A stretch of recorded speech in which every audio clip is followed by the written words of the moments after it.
Everyone welcome back to our channel मो पाखे अच्छी एभरी अर्थ दुटा प्रोडक्ट एंड ये दुटा प्रोडक्ट रे मोर वीकली स्किन केयर करने जाऊँगी। तो फास्ट मुझे यूज करी एभरी अर्थ वालनट स्क्रब एटा 100 ग्राम अच्छी मत पड़ता 189 रुपीज एंड एटा पाराबेन फ्री रोचे।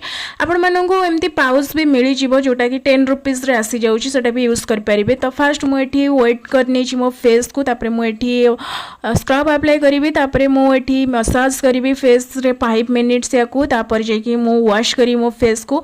बट ब्लैक हेड्स तो रिमूव हेबनी बाय द वे जदि टैनिंग हेतिबो डेड स्किन थिबो एटा भलो भाबरे आपण मानो फेस को क्लीन करि देबो। आ ब्लैक हेड्स रिमूव करिया पई आपण मानो यूज करबा पई पड़िबो एवरी अर्थ पिल अप मास्क। तो यहाँ भी 100 ग्राम रहा मत पड़ता 160 rupees and it smells good. 15 minutes मुझे ड्राए होगापी रखीदेवी मुझे रिमूव करने रिमूव कर सारापर ये more black heads white heads remove हो जाता। आपण मैंने किसी भी मॉइस्चराइजर अप्लाई करदे फेस रे।